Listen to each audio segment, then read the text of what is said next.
सारी बधाइयाँ आपको, Priyanka Kumari ji. Thank you so much sir. All the best for the upcoming interview. Thank you sir.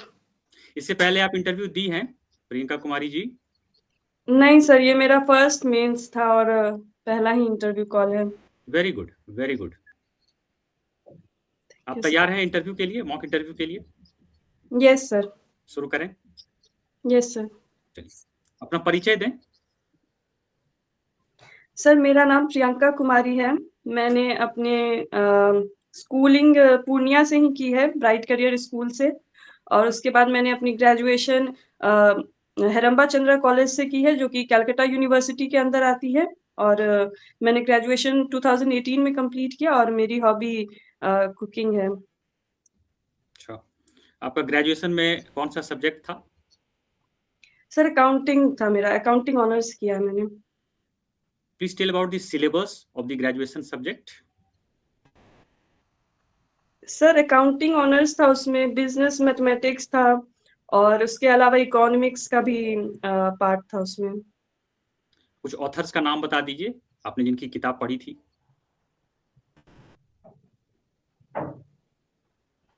Sir, वो मुझे अभी याद नहीं है। Okay, okay. आपका ऑप्शनल सब्जेक्ट क्या है? सर, हिस्ट्री मेरा ऑप्शनल सब्जेक्ट है। क्यों आपने सब्जेक्ट को चेंज किया, प्रियंका कुमारी जी? सर, जब से मैंने सिविल सेवा की परीक्षा की तैयारी शुरू की थी, तो मुझे हिस्ट्री पढ़ने में काफ़ी अच्छा लगता था। उसके बाद जो अभी 68th बीपीएससी में पैटर्न भी चेंज हो गया था, तो इसे ऑब्जेक्टिव के फॉर्म में कर दिया गया था। तो प्रीलिम्स और मेंस का सिलेबस ऑलमोस्ट सेम ही हो गया था। तो इसीलिए मैंने ये चुना। अच्छा, ये बताइए कि हिस्ट्री में सबसे आपकी फेवरेट पर्सनालिटी कौन से हैं? एंशिएंट इंडिया की अगर बात करें तो। सर, एंशिएंट इंडिया में मुझे अशोका का पर्सनैलिटी अच्छा लगा था। क्यों? कोई विशेष खासियत उनमें? सर, उन्होंने जैसे हमने देखा था कि शुरुआती जब उन्होंने सत्ता ग्रहण किया था, तो कलिंगा वॉर हुई थी, पर उसके बाद उन्होंने उनमें काफ़ी परिवर्तन आई थी। जैसे उन्होंने बेरी घोष को धर्म घोष से रिप्लेस कर दिया था, तो वो चीज़ मुझे उनका काफ़ी सही लगा था। अगर आपको अकबर और अशोका में कंपैरिजन करना हो और किसी एक को मानना हो कि वो ज़्यादा अच्छे रहे, तो किनको आप अच्छा मानेंगी? सर, दोनों ही काफ़ी अच्छे रूलर्स थे। दोनों ने ही काफ़ी रिफ़ॉर्म्स लाए थे अपने समय के हिसाब से, लेकिन अगर किसी एक को चुनना पड़ा, तो मैं अकबर को चुनूँगी। आपको नहीं लगता है कि अकबर ने बहुत सारे ऐसे पॉलिसीज़ को भी अपनाया जो कि एंटी हिंदू था?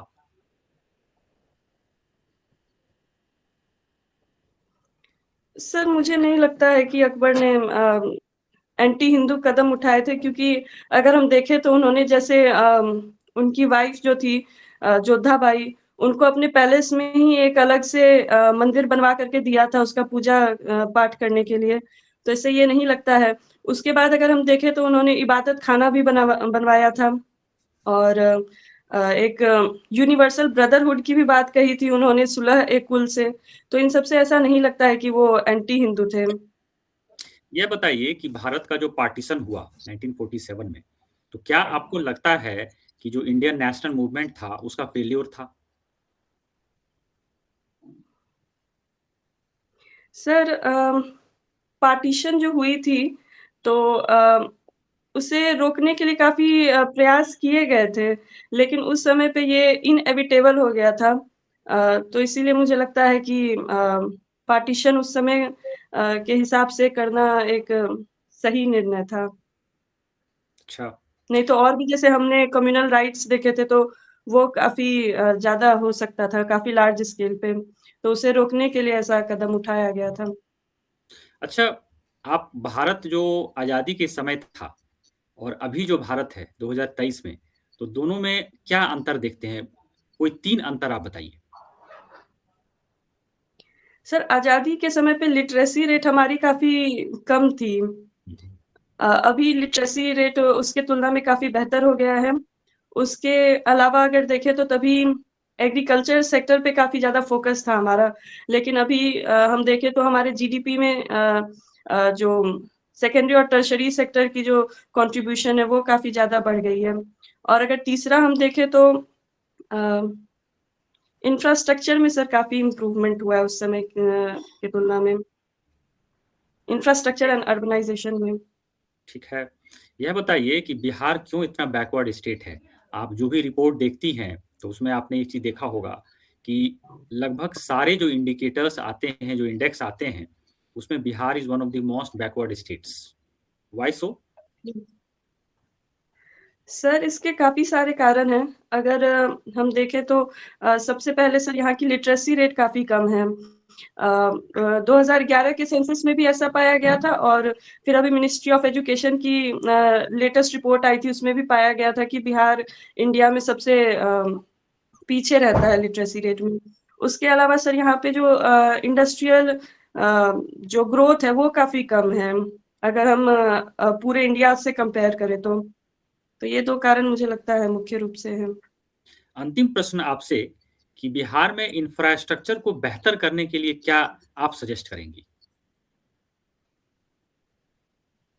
सर इंफ्रास्ट्रक्चर को बेहतर करने के लिए इंडस्ट्रीज हम काफ़ी ज़्यादा सेटअप कर सकते हैं। उससे अगर लोगों को रोज़गार मिलेगा तो इंफ्रास्ट्रक्चर एक अपने आप सर वो बेहतर हो जाएगी एक रिज़ल्ट के तौर पे। और एम्प्लॉयमेंट सर हमें और अलग सोर्सेस से भी एम्प्लॉयमेंट बढ़ाने की कोशिश करनी चाहिए और गवर्नमेंट की जो स्पेंडिंग है कैपिटल स्पेंडिंग खास तौर पे, उसे सर बढ़ावा देना चाहिए। आपको रेवेन्यू लगता है एक्सपेंडिचर को कम आपको करके। लगता है कि इंफ्रास्ट्रक्चर को बेहतर करने के लिए मार्केट की भूमिका भी यहाँ पर इंक्रीज़ होनी चाहिए? जो प्राइवेट सेक्टर्स हैं, उनको लाना चाहिए यहाँ पर बिहार में? Yes sir. सर इसके लिए सर अभी हमने देखा कि बिहार बिज़नेस कनेक्ट भी कंडक्ट करवाया जा रहा है, तो उसके तहत 300 कंपनियाँ 300 से ज़्यादा कंपनियाँ यहाँ पे आ रही हैं और उन्होंने प्रॉमिस किया है कि 50,000 करोड़ से ज़्यादा का इन्वेस्टमेंट भी करेंगे। तो इससे भी बिज़नेस यहाँ इंफ्रास्ट्रक्चर की डेवलपमेंट होगी यहाँ पे। Okay, thank you. Thank you sir. Over to Bhavna ji. Priyanka Kumari, ये प्रियंका नाम यस हम मैम। काफी सुनते हैं, इसका मतलब क्या होता है? ये इसका मतलब होता है कि फ्रेंडली जो रहते हैं उन्हें प्रियंका कहते हैं। अच्छा। अच्छा, आपका हॉबी क्या है? मैम मेरा हॉबी कुकिंग है। अच्छा, क्या आप कुकिंग में एक्सपेरिमेंट्स करती हैं या वो जो डेली बेसिस वाला खाना होता है वो बनाती हैं? मैम डेली बेसिस वाला भी खाना बनाना मुझे पसंद है, पर एक्सपेरिमेंट्स भी करती हूँ यूट्यूब का मदद लेकर के। अच्छा, आप मुझे बताइए कुकिंग आपको एडमिनिस्ट्रेशन में कैसे हेल्प करेगा? मैम कुछ रेसिपीज ऐसी होती हैं जिन्हें बनाने के लिए काफी पेशेंस रखना पड़ता है, तो मुझे लगता है पेशेंस एडमिनिस्ट्रेशन या फिर हर फील्ड में पेशेंस की भूमिका काफी अहम रहती है, तो मुझे लगता है पेशेंस काफी सिखाया है मुझे कुकिंग ने। अच्छा। अच्छा, मुझे आप बैलेंस डाइट प्रिस्क्राइब करो। Yes ma'am. सबसे पहले तो हमें मॉर्निंग में फ्रूट्स या फिर कुछ जूस से शुरुआत कर सकते हैं हम लोग। उसके बाद ब्रेकफास्ट के लिए हम लोग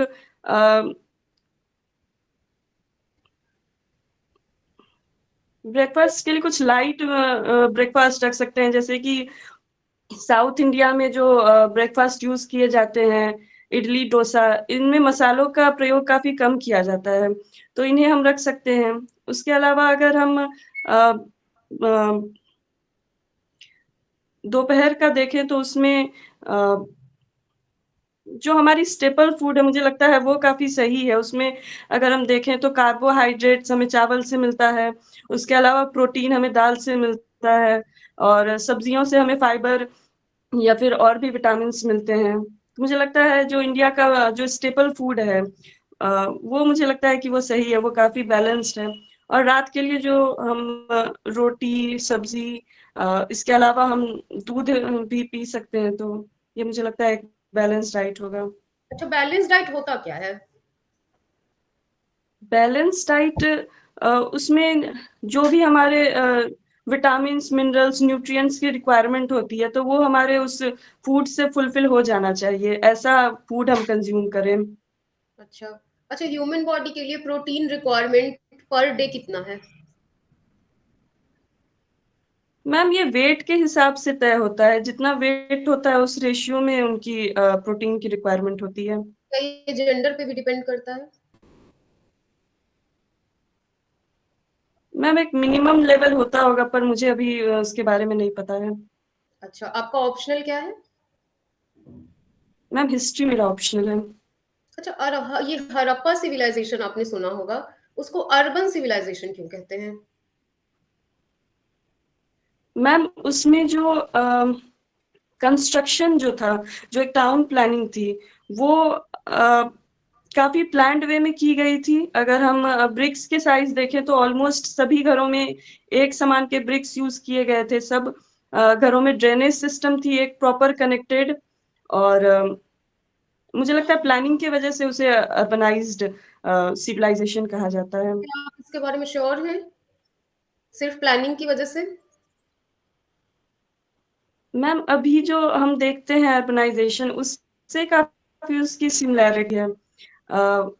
वहाँ पे मुझे लगता है जो वॉर के टाइम पे जो फूड अवेलेबिलिटी होती है या फिर वाटर अवेलेबिलिटी, इन सब कारण से मुझे लगता है, और जो लोकेशन उसका ज्योग्राफिकल लोकेशन जो है वो इम्पोर्टेंस रखता है। अच्छा। अच्छा, आप मुझे ये बताइए, पानीपत का दूसरा वॉर कब हुआ था और किसके बीच? मैम सेकेंड वॉर हुआ था 1556 में। वो अकबर और हेमचंद्र विक्रमादित्य के बीच में हुआ था। अच्छा, और इस बैटल में अकबर को कौन रिप्रेजेंट कर रहे थे? उन्हें मुझे एग्जैक्टली याद नहीं है, पर शायद उन्हें बैरम खान रिप्रेजेंट कर रहे थे। अच्छा। अच्छा, आप मुझे ये बताइए कि मुस्लिम शासक तो सेंट्रल एशिया से आते थे और वो पानीपत के रास्ते से आए, ठीक है? और जो ब्रिटिश थे, उन्होंने बंगाल से शासन करना क्यों बेहतर समझा?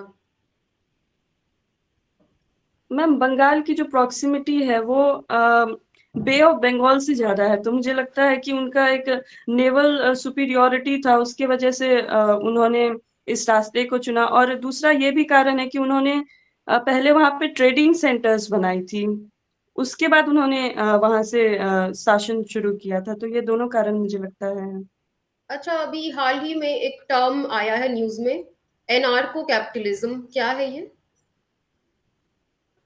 मैम ये अर्जेंटीना के जो रिसेंट प्रेसिडेंट इलेक्ट किए गए हैं, उनके संदर्भ में ये टर्म काफी पॉपुलर हो गया है। इसमें जो स्टेट की रोल है उसको काफी कम कर देने की बात कही जा रही है, जैसे कि अ, जैसे लॉ एंड ऑर्डर में स्टेट की आमतौर पे भूमिका काफी ज्यादा। सॉफ्टवेयर का नाम बताइए जिसका जो व्यक्ति अकाउंट्स नहीं भी जानते धड़ल्ले से प्रयोग करके अकाउंट्स का काम कर सकते हैं।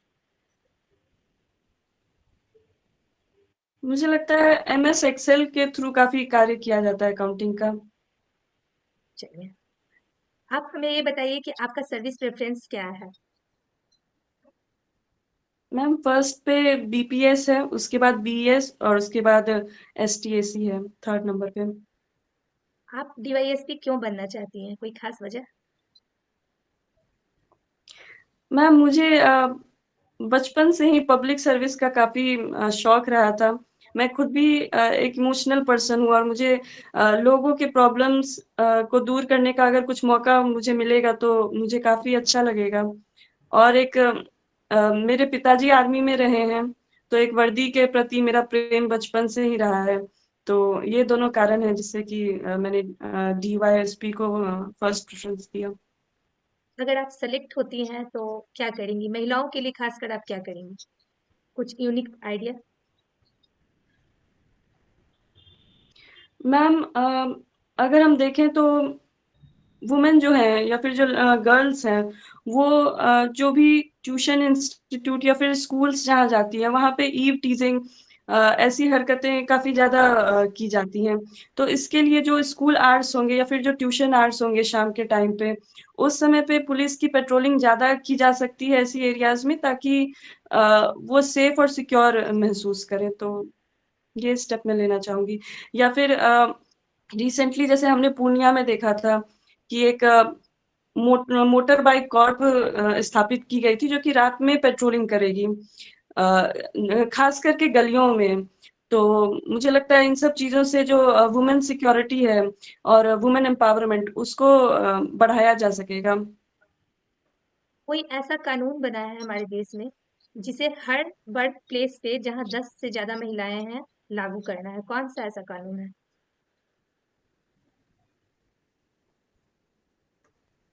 मैम मुझे एग्ज़ैक्टली याद नहीं आ रहा है, पर एक अगर आप परमिट करेंगे तो मैं बता सकती हूँ। कह सकती हैं। विशाखा जजमेंट के बाद एक कानून लाई गई थी, जिसमें कि safety of women at work place की बात कही गई थी। तो मुझे लगता है यही कानून बनाया गया था। भारत की पहली महिला आईपीएस कौन थी? मैम किरण बेदी जी थी। अच्छा, कुकिंग आपको पसंद है, और यस मैम। आप जहाँ से बिलोंग कर रही हैं बहुतायत में यहाँ मखाना पाया जाता है। मखाना का खीर कैसे बनता है, बताएंगी कुछ? Yes ma'am. मैम सबसे पहले तो हमें दूध को उबालना होता है, और उसकी जो दूध को जब हम उबालते हैं तो उसका एक क्रीमी लेयर सेपरेट हो जाता है। तो उसे हमें उसी में खीर में ही मिक्स करते जाना है जब तक कि वो थिक ना हो जाए। उसके बाद हम उसमें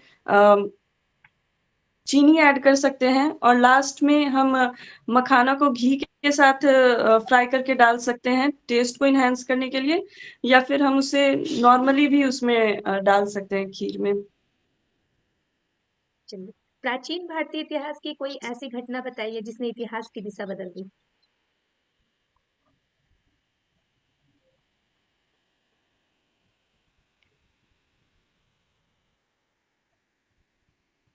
मैम अकबर का ही हम देख सकते हैं कि अकबर ने बुद्धिज्म को काफ़ी ज़्यादा बढ़ावा दिया। उसके बाद से हमने देखा कि जो एनिमल स्लॉटर या एनिमल सैक्रिफाइसेज़ होते थे, तो इन सब में काफ़ी कमी आई थी। मुझे मैम, लगता है अकबर ये तो प्राचीन भारतीय इतिहास में थे ही नहीं। मैम सॉरी, अशोका के बारे में मैं कहना चाह रही थी, सॉरी। चलिए, आपका इंटरव्यू समाप्त होता है। आनंद सर, आपके इंटरव्यू में क्या खास बातें रही, पहले उस पर चर्चा करेंगे। अच्छा रहा, आपका मॉक इंटरव्यू अच्छा रहा। पहले आपके स्ट्रॉन्ग पॉइंट के बारे में बात करते हैं कि नॉलेज बेस आपका अच्छा है, थोड़ा और इम्प्रूवमेंट की ज़रूरत है। आप अच्छा बोलती हैं, आपका अप्रोच बोलने का हाईली पोलाइट तरीके से बोलती हैं, तो बोर्ड मेंबर्स को अच्छा लगता है ऐसे कैंडिडेट जो पोलाइटली बोलते हैं। तो यह आपका स्ट्रॉन्ग पॉइंट है। और आप आराम से बोलती हैं इन मीडियम पेस, तो यह भी जो सीनियर लोग जो वहाँ इंटरव्यू लेते हैं उनको अच्छा लगेगा और समझने में आसानी होगी आपकी बातों को। यस। कुछ एरिया मुझे लगता है कि थोड़ा-सा आप देख लीजिएगा। पहला तो यह है कि ऑप्शनल सब्जेक्ट को एक बार देख लीजिएगा, क्योंकि यहाँ से बहुत सारे सवाल बनते हैं, आप जानती हैं। तो थोड़ा-सा आप यस। इसको देख लीजिएगा। थोड़ा-सा इसको अच्छे से आप कर लीजिएगा, क्योंकि इंटरव्यू के क्वेश्चंस कुछ खास किस्म के होते हैं। जैसे आपसे एक सवाल पूछा गया कि अशोका और अकबर में अगर किसी एक को चुनना हो, कौन बेहतर थे? तो वहाँ पर आपको ध्यान रखना है कि आप किसी का भी साइड नहीं लें, दोनों अच्छे हैं। अगर आप अकबर का साइड लेती हैं, तो वहाँ भी दिक्कत हो जाएगी, और अगर अशोका का साइड लेती हैं, तो वहाँ भी दिक्कत हो सकती है। तो इस तरह के क्वेश्चन को थोड़ा-सा आप देख लीजिएगा अच्छे से। दूसरी बात है कि अकाउंट्स जो है सब्जेक्ट, उसको भी थोड़ा-सा देख लीजिएगा, क्योंकि मैम आपसे यस। सवाल पूछी हैं, तो उसको एक बार प्लीज़ आप चेक कर लीजिएगा। ओवरऑल आपका परफॉर्मेंस बहुत अच्छा है, आप इसको अच्छे से तैयार कीजिए, आपके लिए बहुत अच्छा मौका है और आपका बेसिक्स बहुत ही स्ट्रॉन्ग है। तो आप थोड़ा-सा थैंक यहाँ यू पर सर। काम करेंगी तो आपका बहुत ही शानदार हो जाएगा। Priyanka Kumari ji, yes sir. Yes sir. Over to Bhavna ji. कोई बहुत ज़्यादा दिक्कत वाली बात नहीं है, आप अच्छी कैंडिडेट हैं, ठीक है। थोड़ा-सा आपको ऑप्शनल देखने की ज़रूरत है, और सर ने कहा पोलाइट वे में आप बोलते हो, अच्छी बात है, बट मुझे थोड़ा-सा एनर्जी डाउन लगा, थोड़ा-सा एनर्जी लेवल जो है वो बढ़ाइए, आप थोड़ा थके-थके लग रहे हो, ठीक है? तो आप यस मैम। थोड़ा-सा एनर्जी लेवल जो है उसको बढ़ा सकते। इट शुड लुक लाइक ना कि you are enthusiastic about the interview, right? Yes That ma'am. you're not yes ma'am. under pressure. Of course, a candidate is under pressure in interview, but still, ठीक है? थोड़ा-सा आप enthusiastic लगोगे तो ज़्यादा बेहतर रहेगा। Other than that और कोई दिक्कत वाली बात नहीं है। अब मैम आपको बताएँगी। प्रियंका, आप डिजर्विंग कैंडिडेट हैं। ऑप्शन पे थोड़ा और बेसिक बातें अकाउंट्स की आपको जाननी चाहिए, ठीक है? चेहरे पे थोड़ी यस सी मैम। स्माइल, और जैसा मैंने देखा, जिस प्रश्नों का जवाब आपको नहीं आता है, वहां आप थोड़ा घबरा जाती हैं। बिल्कुल नहीं घबराना है, बिल्कुल बोल्ड रहना है, चेहरे पे मुस्कान के साथ। सर, अभी मैं रिकॉल नहीं कर पा रही हूँ, या गेस करना है तो आपने परमिशन लेकर गेस किया, ये एकदम सही है। आप डिजर्व करती हैं और आपका सिलेक्शन जरूर होगा। ऑल द बेस्ट हम लोगों की तरफ से। Thank you so much ma'am.